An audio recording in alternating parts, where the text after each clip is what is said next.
Imagine finding deep joy, real purpose, not by cramming more into your already overflowing life, but just by reimagining what you already do. What if the biggest shifts in our well-being didn't need these huge gestures, but actually came from those, little things that maybe aren't so little after all?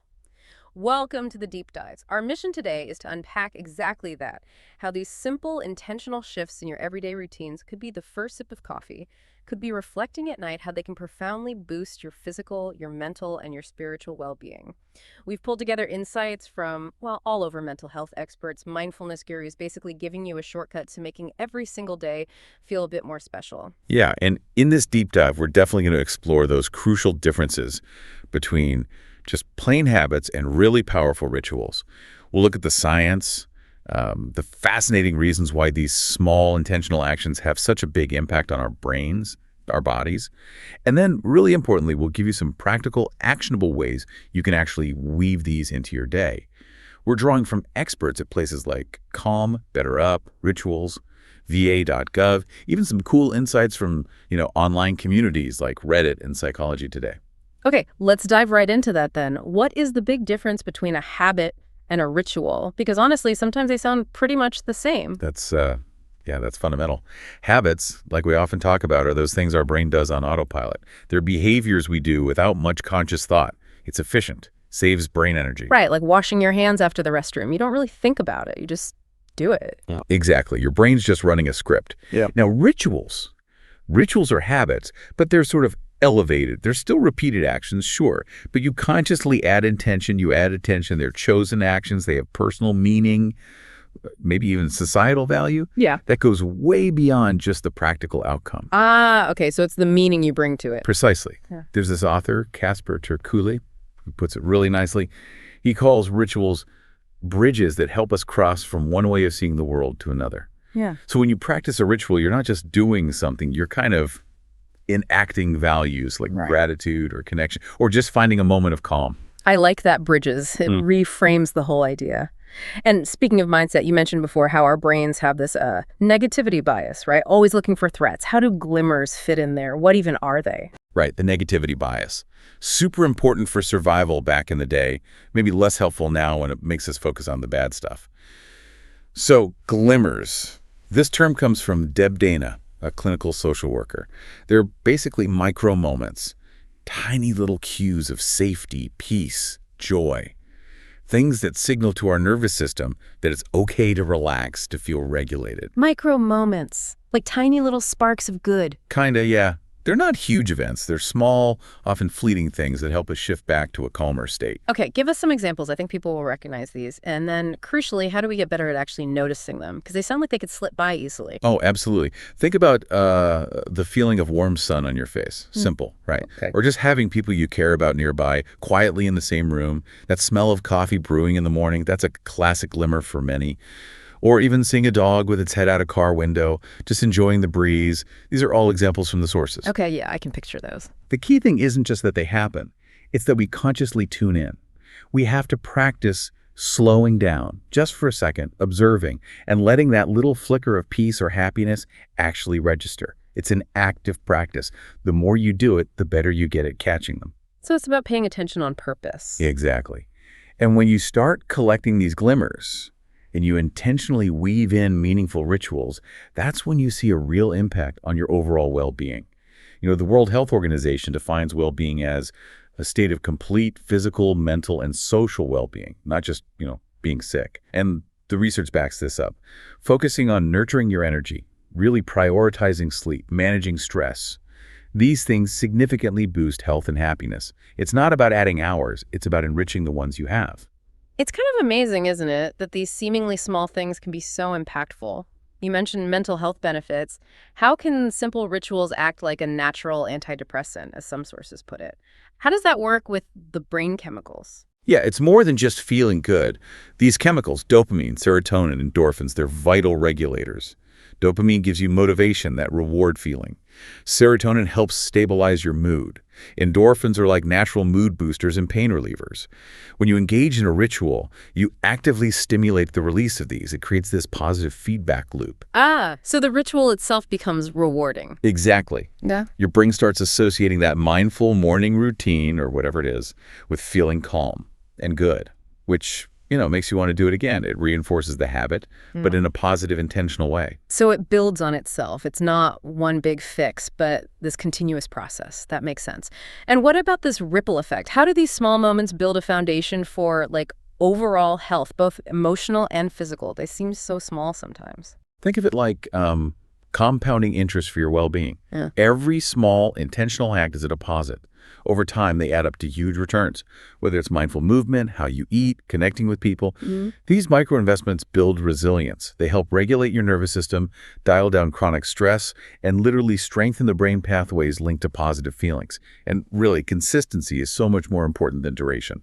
A few minutes every day beats a long session once a month. It's an ongoing, nurturing process. Okay, I think we get the why. It's powerful stuff, but let's bridge that into the how. How can you listening actually weave these moments into your day? Let's get really practical, starting with the morning. Yeah, let's do it. A great, simple place to start is just a consistent wake-up time, even on weekends. If you can manage it, it helps your body's natural clock, your circadian rhythm, and then right away, drink a glass of water.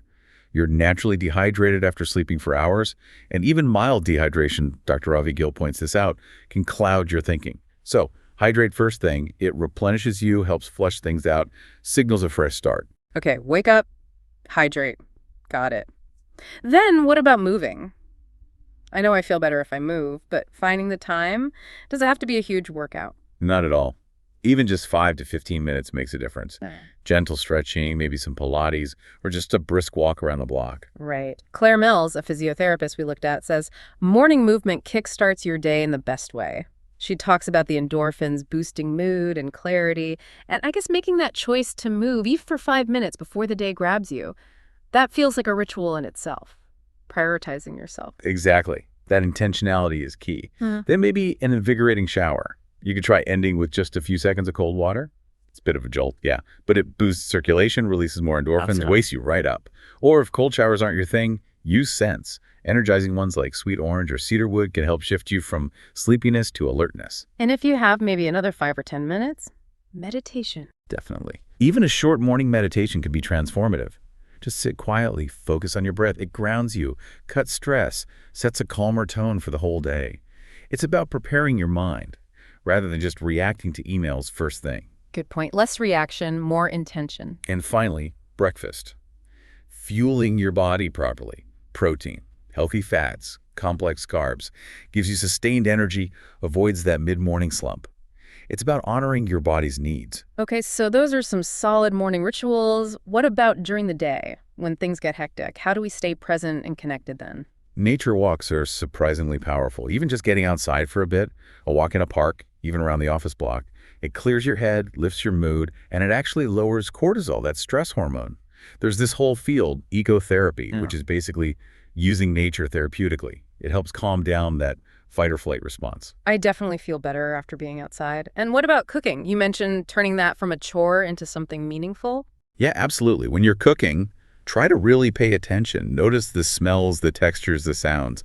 This mindful approach makes eating more enjoyable, sure, but it also makes you more tuned into your body, which often leads to healthier choices. And when you eat, maybe take a second to feel grateful for the food or remember good times shared over meals. It turns a basic need into a moment of presence. It's a lovely idea. Okay, now, the big one for many of us, tech. Digital overload. Our sources talk about detoxes and breaks. Oh yeah, this is crucial. Stepping away from screens, even for short bursts. Tell me more about this digital detox idea, because it sounds great, but also hard. The sources suggest even 10-minute tech breaks. And Casper Terkula, you mentioned him earlier, he apparently lights a candle and turns off all his devices Friday night to Sunday. Wow. He calls it feeling like going on a vacation.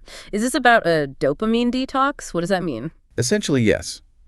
Our devices give us constant little hits of dopamine notifications, likes, new emails. It keeps us hooked. Taking breaks, whether it's 10 minutes or a whole weekend, helps reset that reward system. It makes you less dependent on those digital hits and maybe more appreciative of the slower, subtler joys of the real world around you. It helps restore focus and presence. Resetting the reward system. Okay, that makes sense. It's intentional disconnection. And another powerful daytime ritual, acts of kindness. Doing something nice for someone else, big or small. It actually triggers your brain's own reward system. Releases dopamine, yes, but also oxytocin, that bonding hormone. It reduces stress, combats loneliness, makes you feel more connected. Could be a compliment, holding a door, volunteering. It benefits you just as much as the other person. That's a great reminder. It's not just altruistic, it helps us too. And that connects to the next point, right? Fostering actual social connections. Hugely important. There's that famous Harvard study showing quality relationships are one of the biggest predictors of long-term happiness, more than money or fame. Wow. So how do we ritualize connection? Be intentional about it. Right. Schedule check-ins with people you care about. Join a group, a club. And when you are with people, practice active listening. Really be present. It's a conscious investment in those bonds. Okay, so morning, daytime. What about winding down? Evening rituals for rest and reflection seem just as important. Absolutely vital. Setting the stage for good sleep. And number one, again, is dealing with tech.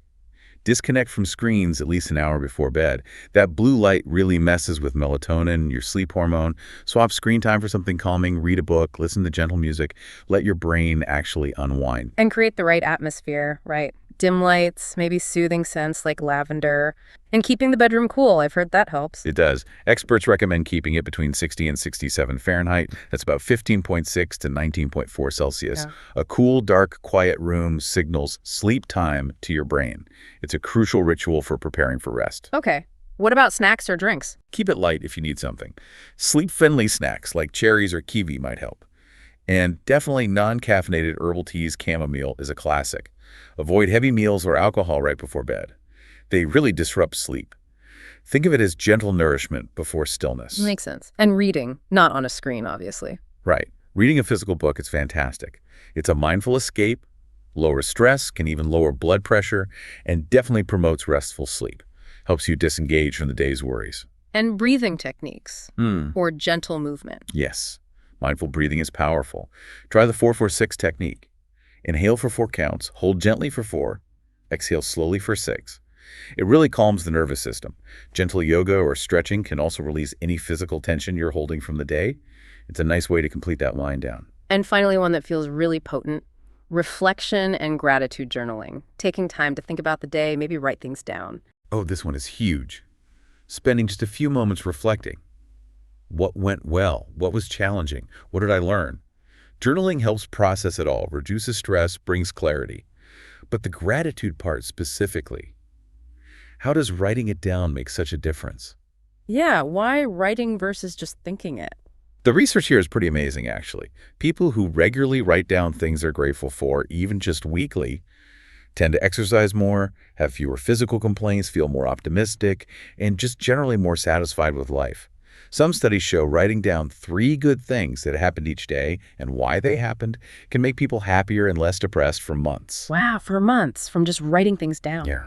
The physical act of writing seems to help solidify the thoughts. It creates a tangible record of positivity, which seems to reinforce those positive neural pathways in the brain. So how does someone listening start with gratitude journaling? Keep it simple.